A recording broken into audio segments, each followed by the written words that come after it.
ꯑꯩꯒꯤ ꯅꯨꯡꯁꯤꯔꯕ ꯁꯕꯁꯀ꯭ꯔꯥꯏꯕꯔꯁꯤꯡꯅ ꯕꯤꯞ ꯊꯣꯡꯕ ꯆꯥꯔꯣ ꯑꯗꯣ ꯉꯁꯤꯗꯤ ꯆꯥꯖꯒꯗꯣꯔꯦꯀꯣ ꯏꯆꯤꯟꯅꯥꯎꯁꯤꯡ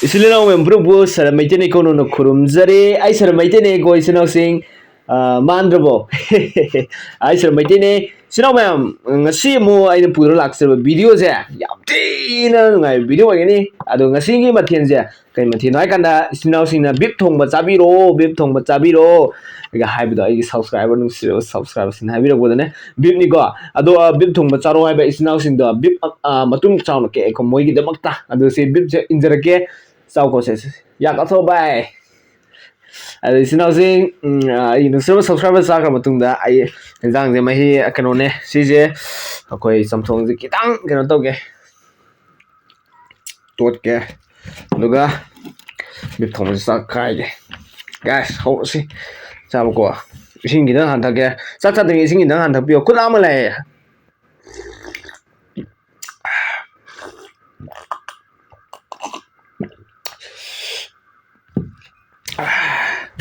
Singam thago how he mathe ji de charging da natra hai hongdong ni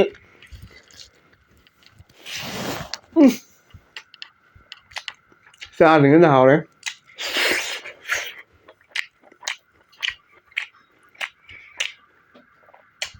mo sama ni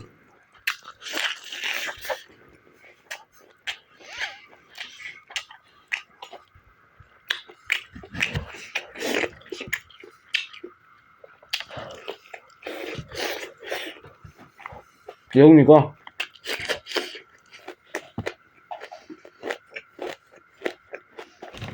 naman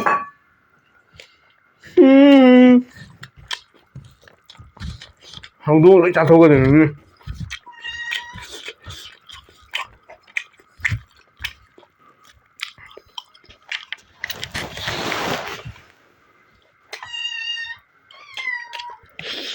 nằm lắng đi rồi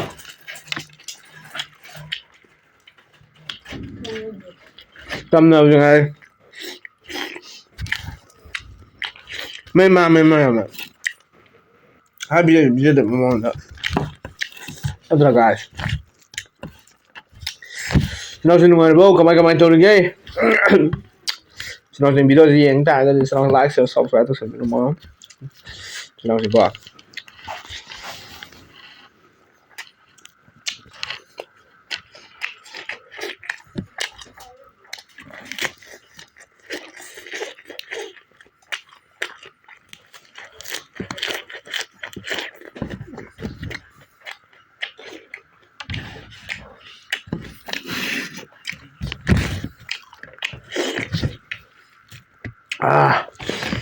ngon hết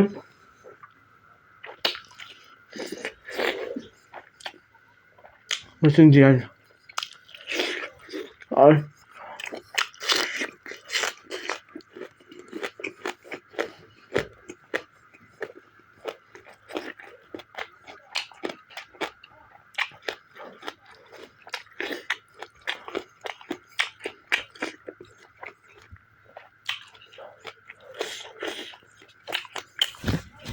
thì đồng ý cho họ đi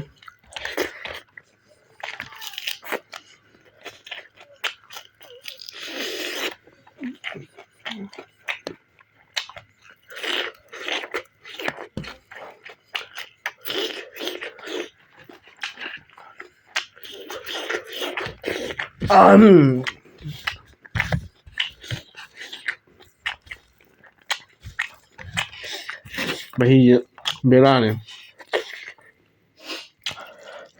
hàng áo đường thì mahi nhau rồi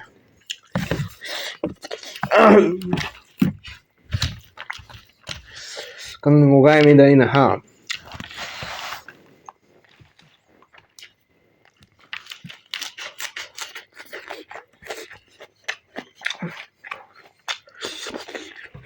một lần hay na ba bây giờ cái rồi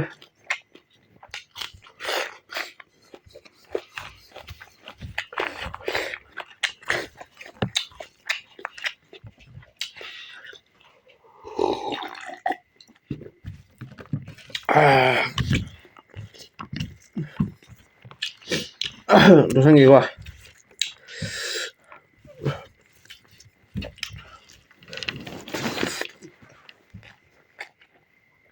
아유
Kamay-kamay daw rin guys, nungari po. Hi.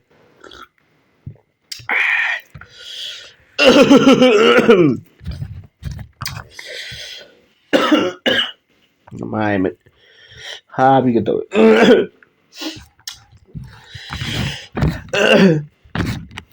Happy to talaga. Guys, sino pa mo daw? Sumain sa akin na tra. Ako na nung nagasabi.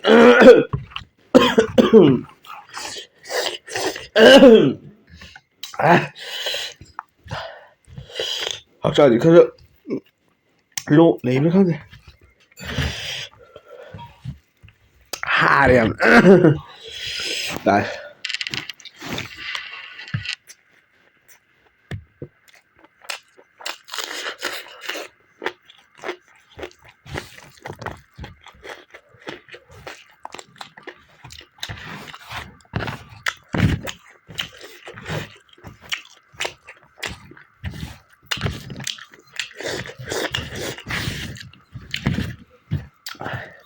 hay haytaba thong chabani ko ho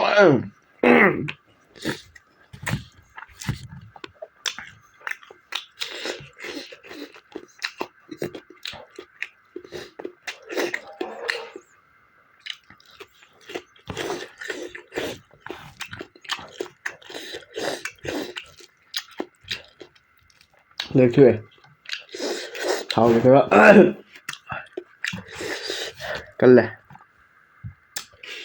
một xíu xạ đi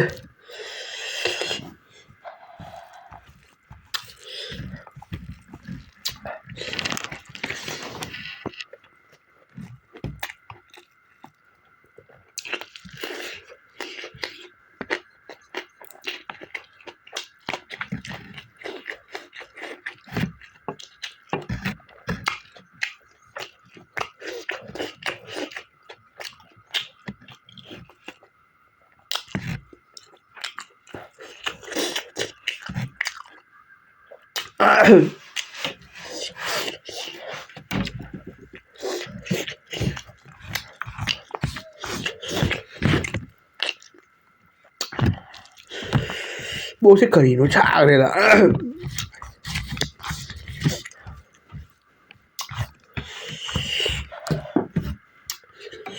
cởi mà có sao nào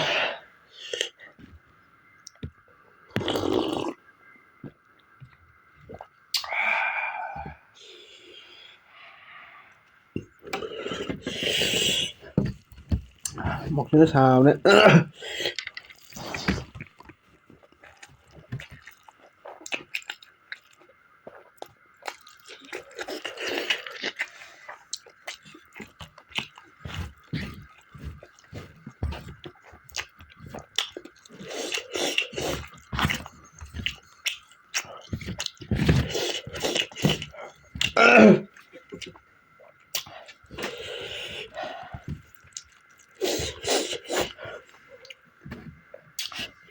Yadre. Nupa mandam sana. Sorry. Nupa mandam sana. Pi cái tai.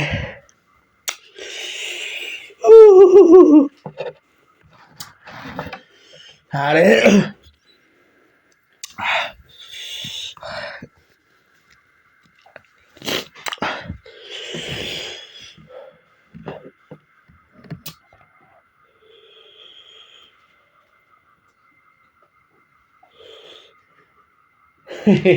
Guys. Yeah. Ah. Cái một hãm ra đấy. Chịu khó được cho mình tệ.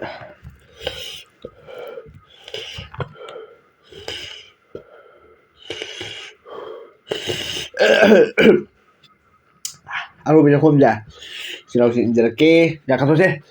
Cài. Ah.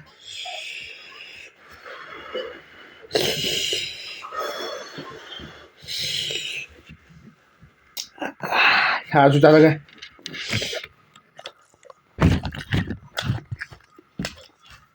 Tôi mình lại bộ này. Được.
Bộ khán giả này thế đâu chứ cấp bên pi sản nó tựa pi cái này cấp giá là cấp bị đồng pi cái ta udah mau ya đúng không phải cái tê cấp đây là thì có pi ram chỉ lực phải tại một sao em lên đồ pi cái này cấp bên tê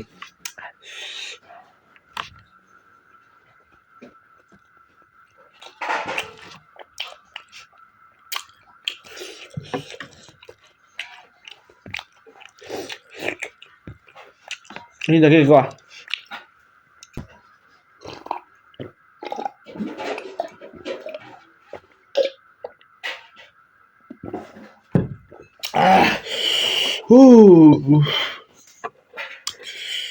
Sila mo bro mo sa may tina bukason na basilak pa sida kay ko sari kono kumzari ko sinaw sing ay sa may tina mandra mo mandra ka sa may tina ado ano ay video si mo tara ka so hana ari boy tara ka so subscribe to do yaw ko di sila sing subscribe to sin mira mo ay sa may tina ado bisaw sing asidi ay no sila subscriber amanina ko beef thongba saro do sidi standard ko beef thongba ado pork thongba saro ajo ok thongba saro ajo yaw ko ngaru thongba saro ajo yaw adojo matang video da thaga jar ke channel ni bira mo beef thongba hana harak video beef thongba jar ko guys ado ngasi da bade de matang sa video silo silo ko sara mitena ko korum zari ngasi da bade matang sa kainer si imaleba manipuri ai pure